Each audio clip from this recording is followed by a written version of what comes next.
Well, because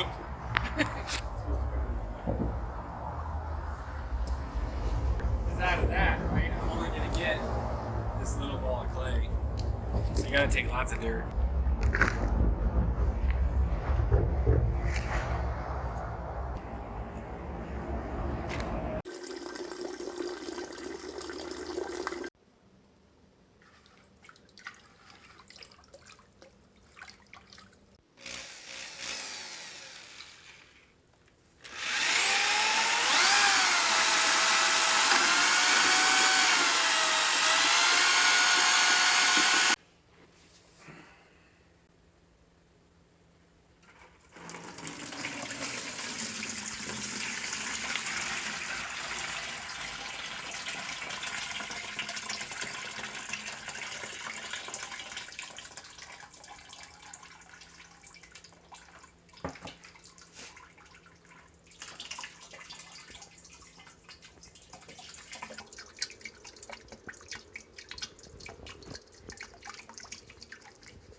Okay, so we let the clay rest for a couple days just to even the moisture out, and then I kneaded it for a couple minutes and it is ready to go. So I got about a pound of clay here and we're gonna throw ourselves a bowl.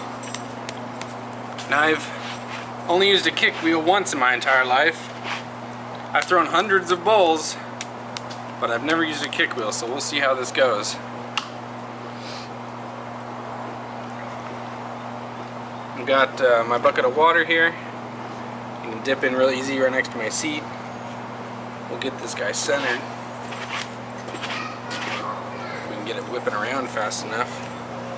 So you push with one hand and pull with the other. The thing I don't like about kick wheels is how slow they go. So you have to be really, really patient with all the movements that you do. Then you also have to consistently kick the wheel. But it's a fun experience.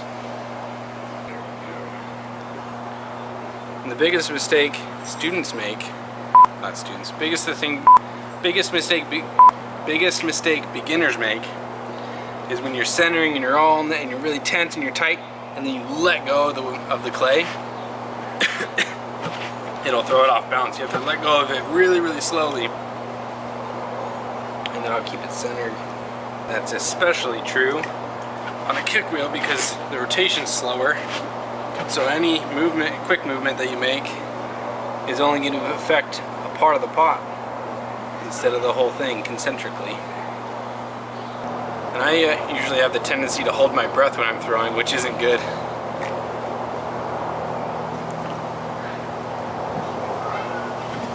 Open this guy up. Once you get to this stage, you want to compress the bottom.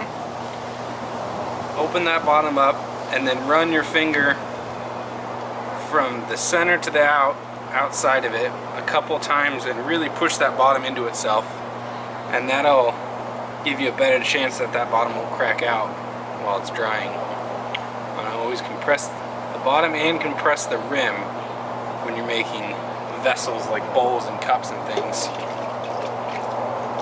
Some of that slip. Don't want your clay to be too wet. Get this guy going. We're going to pull this guy out. A little off center, but that's okay.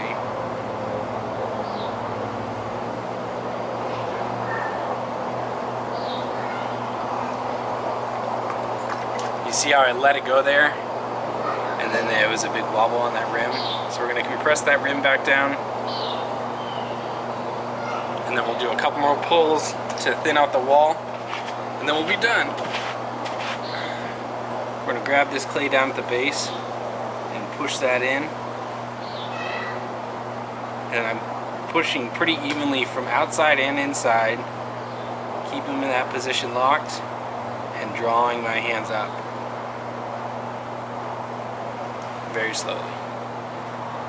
And I want, on this bowl, I think I want to come kind of out and up and have some steep walls. Cause I like deep. So I will mimic that shape that I want with my hand movement. Feeling this little sticky spot right here. Get rid of that. Let's just throw it with the sponge for a little bit. Now that I'm actually using this wheel, I can feel that I didn't do the best job getting my wheel balanced, the actual weight down there. I can feel it jogging around just a little bit, and it's making it really hard to keep this thing centered. So that was my own fault for not taking the time to do a good job. And the reason I'm using a sponge in my right hand over here is it spreads the force of your one finger out over a larger area.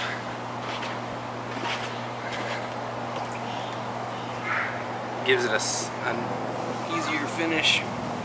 My base is pretty thick, so I'm going to take some of that clay and bring it out and straighten out these walls. But as I go to the top, I want to slowly release that pressure, because the walls are already as thin as I want them to be. I don't want to squish those walls anymore. I just want to move them, but I don't want to compress them. So you compress the clay at the bottom, and then as you work your way up, you're just moving the clay, not compressing it. Otherwise, you're going to end up kind of punching a hole through your bowl. Get this guy nice and slick. And do one, maybe two more pulls. So right now, I'm not pushing hardly at all. It's pretty much the thickness I want. I'm just getting the shape where I want it. I'm moving that clay. Then I'm going to come down.